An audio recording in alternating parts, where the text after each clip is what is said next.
E a vida continua. Capítulo 3. Ajuste amigo. Fantine percebeu que a interlocutora havia sido sulcada mentalmente pelo olhar que lhe endereçara e dispôs-se a tranquilizá-la. Continuemos, dona Evelina. Minha presença não lhe fará mal.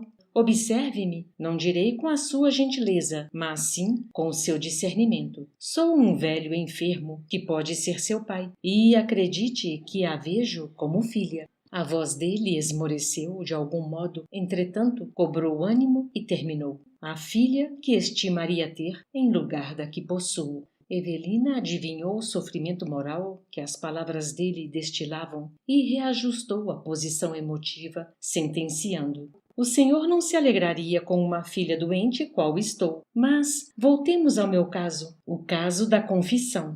Não me conte tristezas. Certo, já não dispomos de muito tempo. E continuou com um sorriso divertido, conversando com tanta franqueza, num lugar que talvez seja a antecâmara da morte para um de nós dois. Desejo dizer-lhe que só um fato me perturba. Tenho as desilusões comuns a qualquer pessoa. Meu pai morreu quando eu mal completara 2 anos. Minha mãe, então viúva, deu-me um padrasto algum tempo depois. Ainda na infância, fui internada num colégio de religiosas amigas e depois disso tudo, casei-me para ter um marido diferente daquele que eu sonhava. No meio do romance, uma tragédia.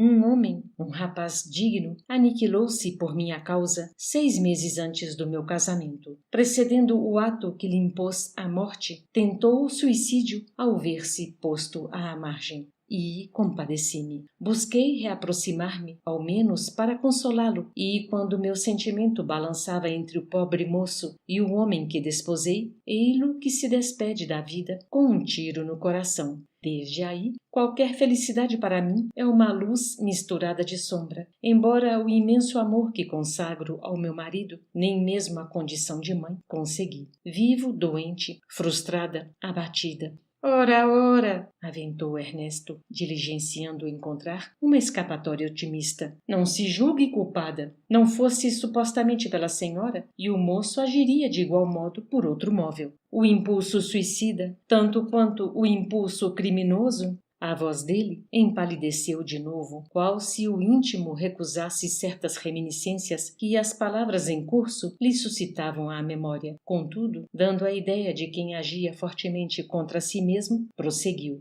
São incógnitas da alma. Talvez sejam ápices de doenças psíquicas, demoradamente mantidas no espírito. O suicídio e o crime são de temer em qualquer de nós, porque são atos de delírio que fundos processos de corrosão mental determinam em qualquer um. O senhor procura apaziguar-me com a sua nobreza de coração, exclamou Evelina, cismativa. De certo, não conheceu, até hoje, um problema assim agudo a conturbar-lhe a consciência. Eu? Gaguejou Fantine, desconcertado. Não me faça voltar ao passado, pelo amor de Deus. Já cometi muitos erros, sofri muitos enganos. E, no objetivo de contornar a questão sem escalpelá-la, Ernesto sorriu à força, com a maleabilidade das pessoas maduras que sabem usar várias máscaras fisionômicas para determinados efeitos psicológicos, e aditou.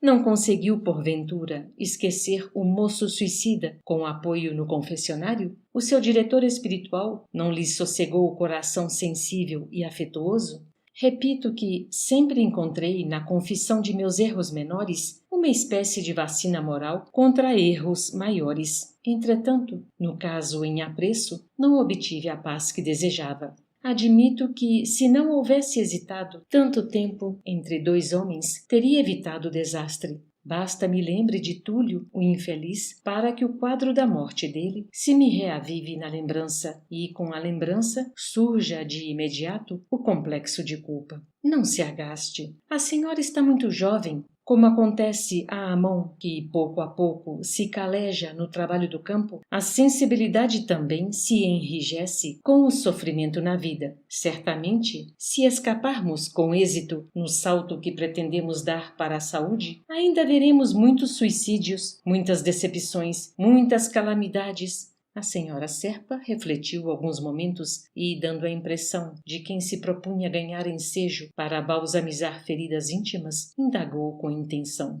O senhor, que vinha estudando as ciências da alma, acredita piamente que reencontraremos as pessoas queridas depois da morte? Fantine estampou um gesto de complacência e divagou. Não sei porquê, mas, à frente de sua inquirição, veio-me à cabeça aquele pensamento do velho Shakespeare. Os infelizes não possuem outro medicamento que não seja a esperança. Tenho boas razões para crer que nos reveremos uns aos outros quando não mais estivermos neste mundo. Todavia, compreendo que a precariedade do meu estado orgânico é o agente fixador de semelhante convicção. A senhora já notou que as ideias e as palavras são filhas das circunstâncias? Imagine se nos víssemos hoje, em plenitude da força física, robustos e bem apessoados, num encontro social, num baile, por exemplo. Qualquer conceito em torno dos assuntos que nos aproximam agora um do outro seria imediatamente banido de nossas cogitações.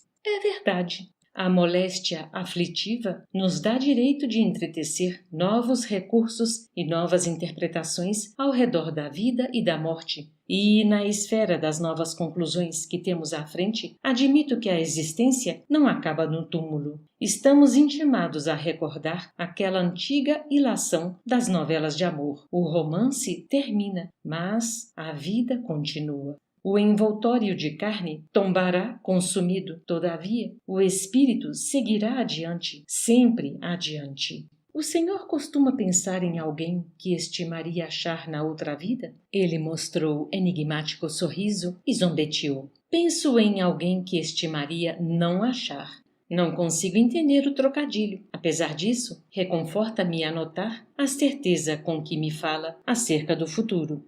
A senhora não pode e nem deve perder a confiança no porvir. Lembre-se de que é, sobretudo, cristã, discípula de um mestre que ressurgiu da campa ao terceiro dia depois da morte. A senhora Serpa não sorriu. O olhar divagou além, nas nuvens róseas que refletiam o sol já distante, reconhecendo-se, talvez, sacudida nas forças profundas de sua fé por aquela inesperada observação.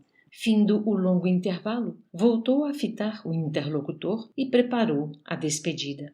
Bem, Sr. Fantine, se houver outra vida, além desta, e se for a vontade de Deus, que venhamos a sofrer, em breve, a grande mudança, creio que nos veremos de novo e seremos lá bons amigos. Como não? Se conseguir adivinhar o fim de meu corpo, conservarei firme o pensamento positivo do nosso reencontro. Também eu.